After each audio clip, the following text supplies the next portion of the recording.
En las últimas horas nos hemos informado sobre un decreto reglamentario que modificaría los aportes que van a recibir los sindicatos por parte de los trabajadores. Esto no sé si interesa al común de la población, pero es una lucha que este gobierno nacional viene dando desde lo discursivo, pero ahora también desde lo económico en contra de los sindicatos, porque esto obviamente en vez de incrementar la caja de los sindicatos, va a ser al contrario. Pero qué mejor que lo explique un abogado, experto en lo laboral, el señor Manuel Castillo. ¿Cómo estás, Manuel? ¿Todo bien? ¿Qué tal? ¿Cómo estás, Matías? Bien, bueno, Bueno, ¿nos podés explicar un poquito este decreto reglamentario? Si nos perjudica a los trabajadores, si perjudica a los sindicatos, si beneficia a alguien, a todos. mira, nosotros primero habría que hacer alguna disquisición técnica que por ahí puede no ser muy divertida, pero es necesaria para que lo entendamos. Una cosa es la cuota sindical, que es lo que se le descuenta al trabajador por ser afiliado a un sindicato.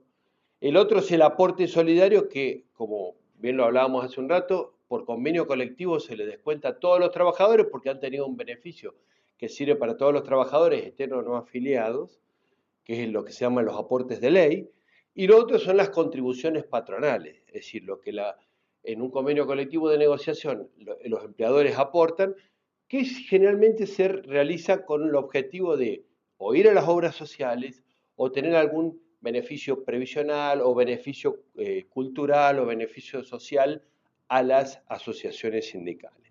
¿Qué es lo que sucede? Como consecuencia de la ley 27.802 de modernización laboral o de reforma laboral, se producen algunos decretos, entre los cuales está el 407 del 2026, donde se establece modificaciones también a la ley 14.250, que es la ley de convenios colectivos de trabajo, donde se da un mínimo, que, digamos, perdón, un máximo que es el 2% máximo que se puede cobrar como todo concepto de estas contribuciones o aportes. Ese 2% se refiere a la parte solidaria, implica para los trabajadores, y que no te pueden descontar más del 2% para ese aporte solidario.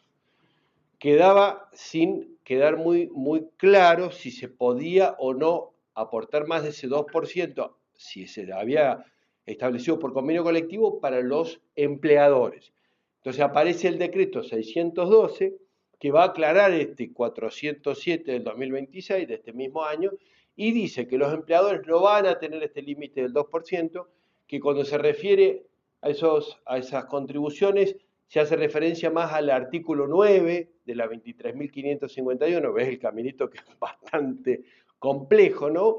Entonces no entrarían dentro del tope del 2% y que también tendrían que tener un destino específico, con lo cual saldría un fondo específico que no estaría administrado de la misma forma que el resto de los patrimonios de las asociaciones sindicales, dirigido específicamente para cuestiones sociales, cuestiones culturales, cuestiones de beneficio de los trabajadores. Bueno, todo es un camino que se va dando como consecuencia de una ley, la 27.802, y decretos que a veces no van quedando claros y van teniendo que ser aclarados por otros decretos posteriores, ¿no?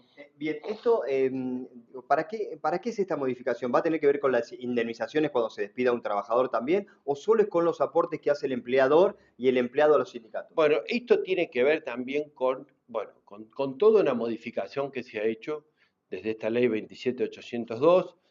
Estos, digamos, aportes o contribuciones de ley, vamos a decir que la base de cálculo va a tener la remuneración, o sea, mensual, o sea, las sumas remunerativas, que son las sumas que van a tener descuentos de ley, y el presentismo en la antigüedad, o sea, lo que se cobra habitual y mensualmente.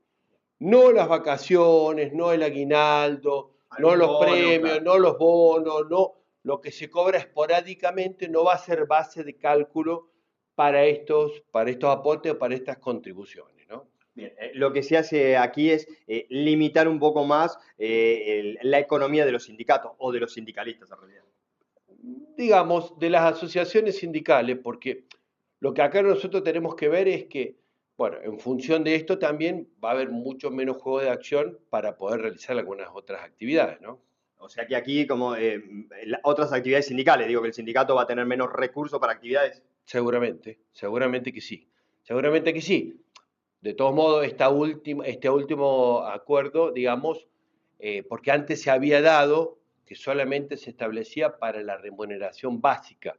Ahora se ha extendido a las otras que se cobran mensualmente, ¿no? En este último tramo, y se aclaró esta cuestión de que en realidad cuando se refiere a contribuciones patronales se van a tomar lo del artículo 9 de la 23.551, con lo cual no hay esta limitación del 2%.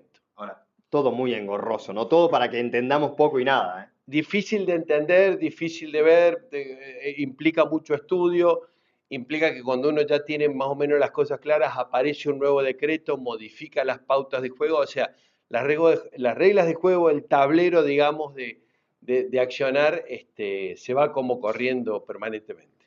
Bien, Manuel, muchísimas gracias por la No, aclaración, ¿eh? gracias a ustedes. Manuel Castillo entonces explicando este decreto reglamentario que modifica otra ley, que a su vez modificó otra ley. Bueno, aquí lo que se está haciendo lisa y llanamente es sacarle poder económico a los sindicatos, arreglar la cuestión entre los empleados y empleadores y veremos si hay más modificaciones. Obviamente tendremos aquí nuestra fuente de consulta con el doctor Manuel Castillo.